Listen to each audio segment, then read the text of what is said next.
નમસ્કાર સજ્જનો, સ્વાગત છે આપનું અમારી યુટ્યુબ ચેનલ ક્રિએટિવ ગુજરાતી ઉપર. તો સજ્જનો, ટ્રમ્પ સાહેબ મોટી મોટી કંપનીના સીઈઓનો એક મોટો કાફલો લઈને ચાઇનાની મુલાકાત કરી ગયા.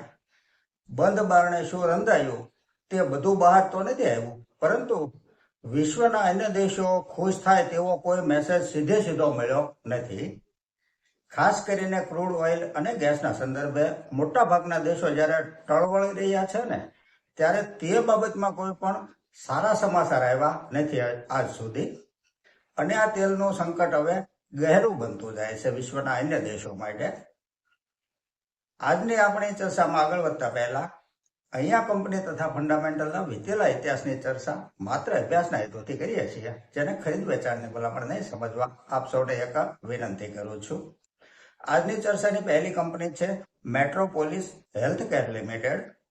ભારતની અગ્રણી ડાયગ્નોસ્ટિક કંપનીઓમાંની આ એક છે, જે ભારત તથા દક્ષિણ એશિયા, આફ્રિકા તથા મધ્ય પૂર્વના દેશોમાં ડાયગ્નોસ્ટિક કેન્દ્રોની એક શૃંખલા ધરાવે છે. ફંડામેન્ટલ જોઈએ તો જે સેલ્સ માર્ચ 25 ક્વાર્ટરમાં 345 કરોડ હતું, તે વધીને 425 કરોડ થયું છે. નેટ પ્રોફિટ 29 કરોડથી વધી 51 કરોડ થયો છે. છેલ્લા 3 વર્ષનો કમ્પાઉન્ડિંગ પ્રોફિટ ગ્રોથ 11% છે, પરંતુ ટીટીએમ 40% છે. સેલ્સ ગ્રોથ 3 વર્ષનો 13% છે અને ટીટીએમ 24% છે. બેલેન્સ શીટ જોઈએ તો બોરોવિંગ 232 કરોડ છે.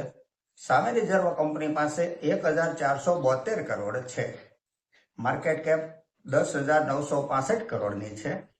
એક સ્મોલ કેપ કંપની છે. સ્ટોક પ્રાઇસ 529 રૂપિયા છે. 52 વીક હાઈ 600 રૂપિયાનો બનેલો છે. પી રેશિયો 56 છે. ROCE 17.80% છે. ROE 13.80% છે. ડિવિડન્ડ yield 0.38% છે. ફેસ વેલ્યુ 2 રૂપિયા છે. શેર હોલ્ડિંગ પેટર્ન જોઈએ તો પ્રમોટર હોલ્ડિંગ 48.86% છે. એફઆઈઆઈનું હોલ્ડિંગ 10.43% છે. ડીઆઈઆઈ પાસે 35.80% હોલ્ડિંગ છે અને પબ્લિકનું હોલ્ડિંગ 4.92% છે. આ એક પ્રોફિટેબલ કંપની છે, જેણે વીતેલા 1 વર્ષમાં શેર હોલ્ડરોને 28% રિટર્ન આપ્યું છે. 3 વર્ષનો સ્ટોક પ્રાઇસ 18% છે. બિઝનેસ મોડેલ સારું છે કંપનીનું. મ્યુચ્યુઅલ ફંડનું હોલ્ડિંગ 35.80%, એટલે કે એક નોંધપાત્ર હોલ્ડિંગ કહી શકાય.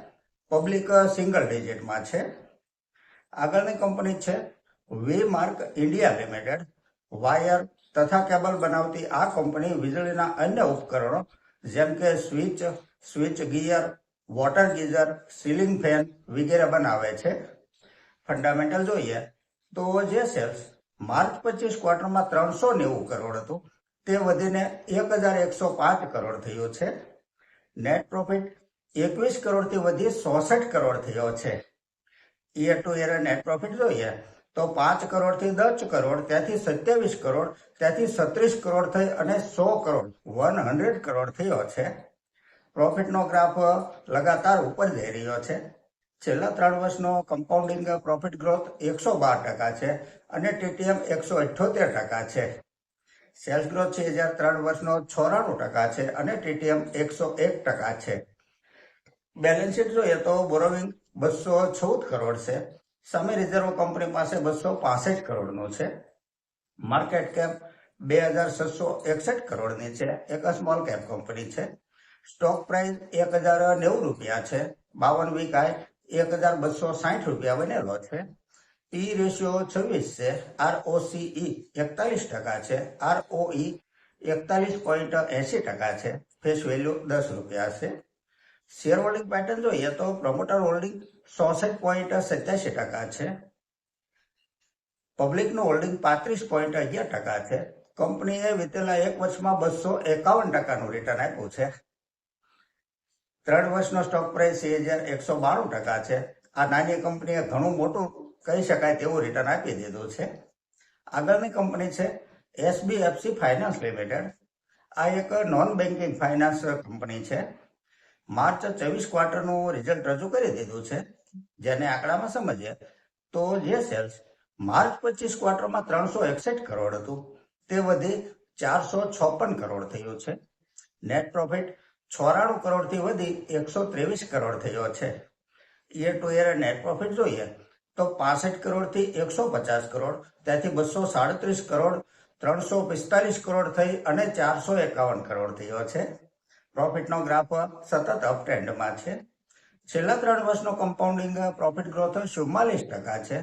સેલ્સ ગ્રોથ 3 વર્ષનો 32% છે. માર્કેટ કેપ 10,115 કરોડની છે. સ્ટોક પ્રાઇસ 91 રૂપિયા છે. 52 વીકાએ 123 રૂપિયા બનેલો છે. પી રેશિયો 22 છે. ROCE 11.80% છે. ROE 13% છે. ફેસ વેલ્યુ 10 રૂપિયા છે. શેર હોલ્ડિંગ પેટર્ન જોઈએ તો પ્રમોટર હોલ્ડિંગ 52.35% છે. FII નું હોલ્ડિંગ 6.21% છે. DII નું હોલ્ડિંગ 21.97% છે અને પબ્લિકનું હોલ્ડિંગ 19.40% છે. લાંબા સમયથી સ્ટોક દબાણ નીચે છે, પરંતુ ફંડામેન્ટલ જોતા એવું લાગી રહ્યું છે કે કોઈ પણ સમયે કરંટ તો આવશે જ. આગળની કંપની છે બ્લુ ક્લાઉડ સોફ્ટેક સોલ્યુશન્સ લિમિટેડ. એક સજ્જન ફંડામેન્ટલ વિશે જાણકારી આપવા કહે છે. 1991માં સ્થપાયેલી આ કંપની કમ્પ્યુટર સોફ્ટવેર તથા ડેટા પ્રોસેસિંગ સેવાના વ્યવસાયમાં છે. ફંડામેન્ટલ જોઈએ તો જે સેલ્સ ડિસેમ્બર 24 ક્વાર્ટરમાં 147 કરોડ હતું, તે વધીને ડિસેમ્બર 25 ક્વાર્ટરમાં 265 કરોડ થયું છે. માર્ચ 24 ક્વાર્ટરનું રિઝલ્ટ આવવાનું હજી બાકી છે. બેલેન્સ શીટ જોઈએ તો બોરોવિંગ 87 કરોડ છે.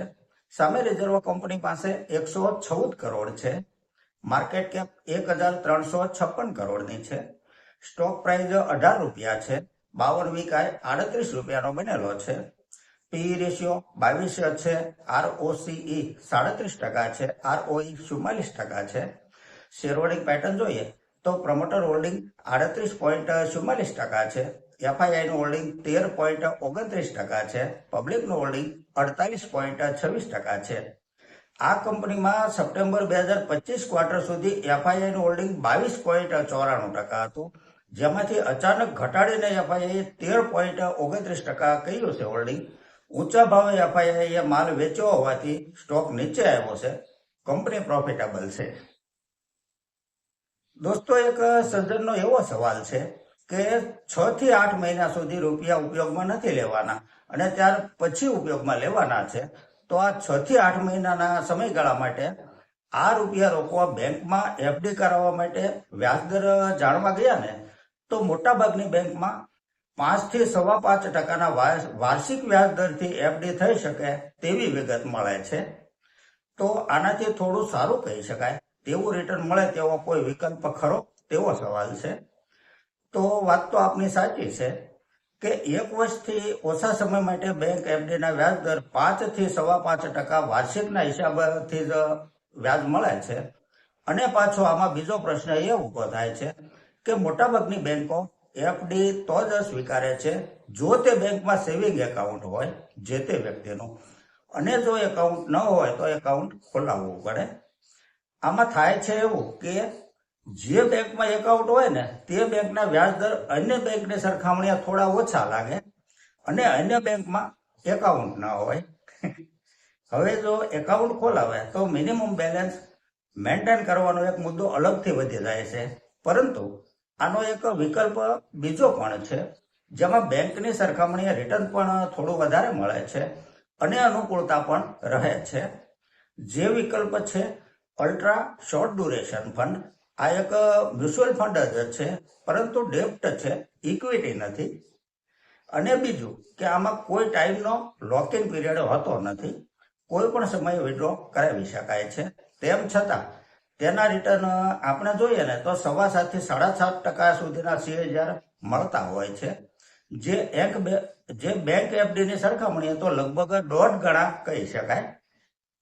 ઉદાહરણ તરીકે જોઈએ તો ICICI Prudential short duration fund, Aditya Birla short duration fund, Kotak short duration fund, Nippon India short duration fund તથા એક્સિસ શોર્ટ ડ્યુરેશન ફંડ વગેરે વગેરે બીજા પણ ઘણા બધા છે. લગભગ ટોટલ AMCના શોર્ટ ડ્યુરેશન ફંડ તો છે જ, જેમાં બેંકે જવાનું પણ નથી, બેંકની લાઈનમાં રહેવાનું પણ નથી, ફોર્મ ભરવાનું પણ નથી, અને બીજા દિવસે રસીદ લેવા જવાનો ધક્કો પણ ખાવાનો નથી. માત્ર મોબાઈલ ફોનની એક જ ક્લિકથી નિવેશ તથા વિડ્રો બંને થઈ જાય છે. તો આ વિકલ્પ વિચારવા જેવો ગણી શકાય. તો સજ્જનો, આ સાથે આજની આ ચર્ચા અહીં પૂરી કરીએ છીએ. જો આપને આજની આ ચર્ચા પસંદ આવી હોય તો લાઈક કરજો, શેર કરજો, મારી ચેનલને સબસ્ક્રાઈબ કરજો. નમસ્કાર.